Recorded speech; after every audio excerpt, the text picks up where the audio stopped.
A quick look at some of the budget autumnal meals we ate this week as a family. We had some truly stunning, delicious meals this week actually, and I wanted to talk you through them.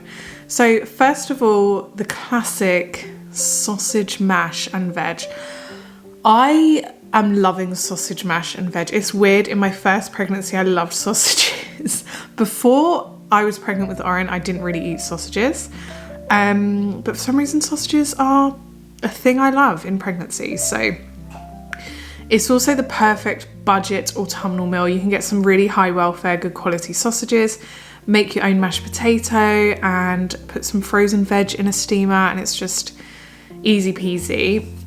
So at the moment I'm just going to be boiling the potatoes to make the mash.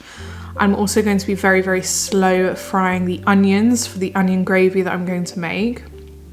I've got Brussels sprouts on the side this week because they are an obsession of mine at the moment. I just get the frozen bags from Aldi, not the fresh ones at the moment, just the frozen ones, and I steam them and it's so good. So I've got the sausages baking in the oven, I think, or maybe the air fryer, but probably the oven. I have the potatoes boiling in salty water and the onions going very, very soft. It's important not to rush the onions at this stage, just let them go really, really soft with lots of butter. And then for just a really quick throw together weekday gravy, this isn't my luxury gravy. My luxury gravy takes a lot more effort, but my quick gravy, what I do is get some gravy granules, normally onion gravy granules, and I mix them with cold water, and once the onions and the butter has softened and has been cooking for a while, I pour that mixture into the saucepan with the onion. It starts forming into a really thick, nice gravy. If I need to add any water, I add water that I cooked the Brussels sprouts in, just so it's like a veggie stock water. And serve it with your creamy horseradish mash and your sausages and your onions, and yeah, it was such a great dinner that night. Next up that week I made a chicken, mushroom and leek pie, and I served it with Brussels sprouts, my favourite. I also made some homemade chips for this dinner, but the first thing I was going to do was wash and chop my leeks. I actually think this was sort of a throw together dinner because we had pastry in the fridge that was a little bit out of date via the box, but it was absolutely fine to use.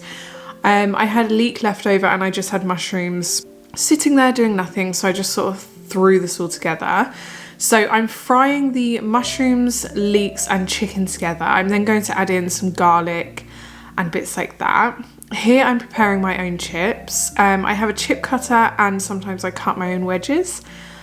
I just want to express how life-changing it is just making your own chips. It's so easy and it's so worth it. Honestly, when I have oven cooked chips bought from the shops, I can taste the quality difference so much. Cut them into wedges. What you can do is parboil them just for a couple of minutes to make sure they're soft. If you haven't got time for that, you can also pop them in the microwave just to soften them a little bit. And then drizzle olive oil all over your chips with some salt and a secret recipe, let's say, apple cider vinegar. Put a good dose of apple cider vinegar over your raw chips before cooking. Let them sit for 5 minutes, stir them, and then start cooking them either in the oven or the air fryer. So my mushrooms, my leeks, my chicken have been frying for a little while. I'm then going to go in and add a vegetable stock cube to the mixture before I've added any liquids. I'm also going to go and add some Dijon mustard. I would actually highly recommend multigrain mustard, but I ran out, so I had to use Dijon. It's got a similar flavour, but the mustard really makes this dish. And then you're going to just add some double cream or creme fraiche and a little bit of the water that you've been using to cook vegetables in. I steam the vegetables, but the water in the saucepan leftover still draws some of those, at least the colourings, it turns green. And so I tell myself this is like vegetable water. But I use that water to thicken up the sauce, Let the interior of the pie completely cool down, pour it into an oven-proof dish. I only made a little bit this week because it was just Lawrence and I having the pie. Oren did have a little bit, but he's not really that keen at the moment. He's 3 years old, what can I say? We're going through a fussy stage. But yeah, I didn't make too much mixture, just enough for Lawrence and I to enjoy. Pop the ready-made pastry over the top and just do a little milk or egg wash, and then you want to pop into the oven for about 30 minutes. I always temperature check things with a temperature checker. I will link one down below. Get it for your wife, get it for your husband as a stocking filler. Okay, next up that week we had this creamy mozzarella mascarpone chorizo pasta with lots and lots of garlic and onion. Again, this was such a comfort dinner that night. I've not been feeling very well. I'm trying to eat lots of goodies throughout the day, and then sometimes in the evening you just need a big bowl of creamy, delicious cheesy pasta. So the key with this meal is you want to fry everything extremely slowly. Do not rush this meal. So very, very low heat fry the onions and the chorizo together. And as you can see, everything starts turning red because the chorizo releases all of its fats, I think. The onions are super soft, but they've not burnt. And then once everything is sort of soft and the fats from the chorizo is releasing, you want to add in all the garlic and some herbs. And you want to add in your mascarpone and just stir it round. Give it a really good stir. I add some water from the pasta just to loosen up the sauce a little bit more. And I also go in and add some petit pois, some peas, and let that cook for a while. Once the pasta has cooked, this is such a quick and easy throw together dinner, but once the pasta is cooked, pour the pasta into the dish that you've been cooking the sauce in. Stir it all together. You can actually put some mushrooms in here as well, it's delicious, some basil, and put chunks of mozzarella in. It goes all stringy and delicious, and yeah, it's so good. And another night, Lawrence made these lamb kofta or lamb kebab butternut squash, stuffed butternut squash meals. So Lawrence is very kindly filming some of this because he wanted to share this recipe.